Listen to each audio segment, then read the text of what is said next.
Okay, let's dive straight into this. We're starting today against a really grim backdrop.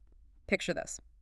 Los Angeles, wildfires tearing through neighborhoods, firefighters show up, hoses ready. And nothing. Or worse than nothing, just a trickle. Exactly. Dry hydrants, reservoirs critically low. It's that operational failure, that fundamental breakdown, maybe even more than the terrible loss of life, the 28 deaths, or the hundreds of billions in damage, that really set the stage for what we're looking at today. It absolutely creates a flashpoint, doesn't it? You have these long simmering issues about water management, state versus federal control, and then a catastrophe like this just forces the issue. Right. When something as basic as water fails so dramatically, well, opens the door. A door the federal government clearly decided to walk through. Yeah. Which brings us to Executive Order 14181, signed January 24th, 2025. The title itself tells you a lot.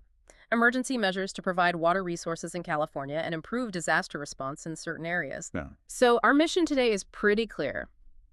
Cut through the noise, look at the actual text, and figure out what this order does. What legal authority is it claiming, and what are the immediate, on-the-ground instructions? And right from the start, in the policy statement, you see this very assertive stance. It's framed as having two main goals, right? Getting water resources to Southern California and also providing broader disaster relief. But there's that key phrase. There is. The order states the federal government will provide these resources, quote, notwithstanding actively harmful state or local policies. That's not just offering help. No, it sounds like a direct challenge. It's basically saying, we think state policies are part of the problem and we're stepping in. Precisely. It positions the federal government as needing to override state structures, specifically regarding water, potentially to, save lives and property in their view. Okay, so Section 2 leans right into that. The title is literally Overriding Disastrous California Policies. I mean, talk about not mincing words. It's incredibly direct language for an executive order. And look at who's involved: defense, the attorney general, homeland security, commerce, interior, agriculture. It's a huge chunk of the federal government being told to coordinate on California's water. So how does this override actually work? What's the mechanism? Well, the core of it seems to fall on the Secretaries of Interior and Commerce. They're the ones explicitly told to take immediate action to, quote, override existing activities that unduly burden efforts to maximize water deliveries. Unduly burden. That sounds like it can mean almost anything. Is it defined anywhere? It is, actually. Yeah. And quite broadly. It means anything that, in their view, unnecessarily obstructs, delays, curtails, impedes, or otherwise imposes significant costs on getting water where it needs to go. Water resources, infrastructure, the whole system. So basically any red tape or regulation they decide is unnecessary. That seems to be the intent. It gives them a tool to identify and theoretically dismantle roadblocks. And if that roadblock is, say, a state law or regulation, how does the federal government plan to just drive through it? The main vehicle mentioned is the Central Valley Project, the CVP. That's the big federal water project managed by Interior's Bureau of Reclamation. Right. The ETO tells the Bureau to use its authority to run the CVP specifically to deliver more water and generate more hydropower, increase storage, increase conveyance. And here's the kicker: notwithstanding any contrary state or local laws. Okay, that's huge, because that directly bumps up against decades of environmental laws, particularly around endangered species in the Delta, right? Exactly. That's where the real fight is, legally and politically. Right. The order specifically targets the Endangered Species Act of 1973, the ESA. It instructs the Interior Secretary to expedite action on exemptions related to the long-term operation of both the CVP and the State Water Project. Expedite action, meaning Right. change the rules. It seems so. It includes reviewing, revising, or even potentially rescinding regulations tied to a specific part of the ESA, Section 1536, which deals with federal agency consultations. Essentially, using the emergency as justification to reevaluate and likely weaken those environmental constraints on water operations. And they have to move fast on this. Oh, incredibly fast. Within 30 days of the order, federal officials have to be designated. And their job: identify all the regulatory hurdles they see as unduly burdening water projects. 30 days. Yep. And propose a plan to suspend or revise anything they deem unnecessary. It's not a study.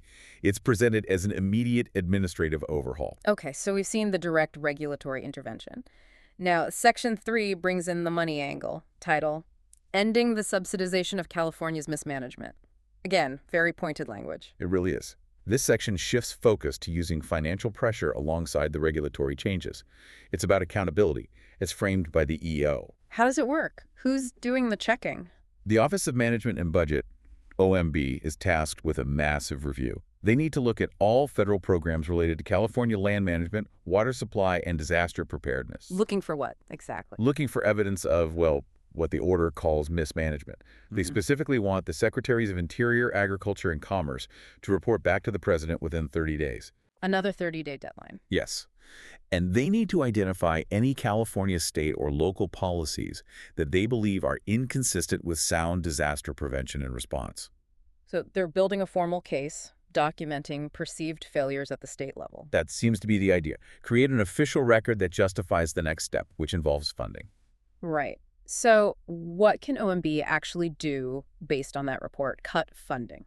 The order directs them to recommend action on two fronts. First, look at existing federal grants. Is California complying with the current terms? Address any noncompliance. That's the sort of looking backward piece. Okay. Second, and this is really significant looking forward, they're told to potentially add beneficial additional terms to future federal funding. Meaning new strings attached. Exactly. It implies that future federal aid, particularly for things like water infrastructure or disaster prep, could come with new conditions dictated by the federal government, based on this ASO's definition of sound policy. Okay, let's shift gears a bit. Sections 4 and 5 move from these bigger policy battles to more immediate on-the-ground help for the people affected, starting with Los Angeles. Right. Section 4 is very focused on the logistics of immediate relief for the wildfire victims. Housing is a major piece. HUD Housing and Urban Development and FEMA are told to implement an integrated federal housing strategy, basically speed up getting shelter to displaced families. Makes sense. And then there's the cleanup. The timeline there seems incredibly fast. It's stunning, really. The order gives the Department of Defense, Homeland Security, and the EPA just 5 days to develop and execute a plan for bulk removal of debris, both contaminated and general. 5 days to get something like that moving. Yes. Mobilizing that kind of cleanup effort, potentially involving military logistics, in 5 days is, well, it's almost unprecedented. It signals an extreme level of urgency. Now, within that LA section, there's a part that definitely caused a stir. Section 4, dealing with FEMA preparedness grants for the city of LA. Yes. This part is remarkably specific. It points out that Los Angeles hasn't used most of a $213 million pot of federal preparedness money it received since fiscal year 2021. A huge amount sitting unused, according to the order. Right. And the ER directs officials to immediately implement a plan to ensure that money gets used appropriately. But then comes the really controversial part. The restriction. The restriction. The order explicitly states these federal grants shall not be used to support illegal aliens. Full stop. And it doesn't stop there, does it? There's an investigation component. Correct. It directs the Attorney General, working with the FEMA administrator, to actually investigate the misuse of these specific grants by the city of Los Angeles, and then to take appropriate action. So you have disaster relief funds being directly tied to immigration status enforcement, and a federal investigation launched into municipal spending. We're just reporting what the text says here. It's important to note, though, that the EO wasn't only about California, despite the focus. It included relief for another disaster zone, too.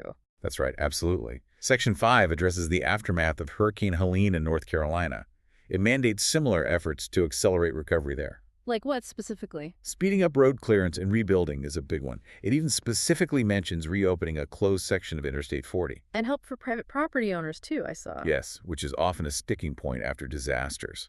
The order requires efforts to repair or rebuild roads and bridges, even if they're on private property. That can be a huge help for people trying to get back on their feet. And housing relief for North Carolina victims as well.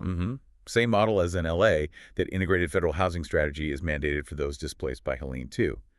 So you see a standardized approach emerging for immediate housing needs across different disasters. #tag outro. So we zoom out. What is Executive Order 14181, really? It's this multifaceted federal action.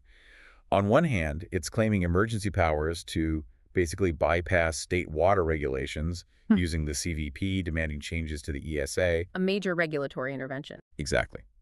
And on the other hand, it's imposing this really tight financial oversight and accountability, specifically targeting California, but also setting a potential precedent. And then layering on these very specific rapid disaster relief measures for both LA and North Carolina. It sounds incredibly powerful on paper. But for you, the listener, maybe someone directly affected or just watching this unfold, what does it actually guarantee? That brings us to the fine print, Section 6, general provisions. Ah, yes, the essential caveat. Section 6 does two crucial things. First, it reminds everyone that everything in the order is subject to the availability of appropriations. Congress still controls the purse strings. So, no blank check. Right. And maybe even more importantly, it states very clearly that the order is not intended to and does not create any right or benefit that a private person can sue to enforce. Okay, so this is basically a set of instructions to federal agencies telling them what the president wants them to do. It's not creating a new legal right for individuals. Precisely. It directs the executive branch, but it doesn't guarantee you personally can force that action through a court if it doesn't happen. Which leaves us with, I think, a really critical question for you to think about. Given these detailed commands overriding state environmental rules on water, launching federal investigations into city grant spending, what kind of precedent does EO 1.181 set? Especially during declared emergencies. Right. Is this the new template for how the federal government might step into areas traditionally managed by states, particularly when it comes to vital resources like water or managing crises? What does that mean for the balance of power down the road? Something to definitely chew on until our next deep dive.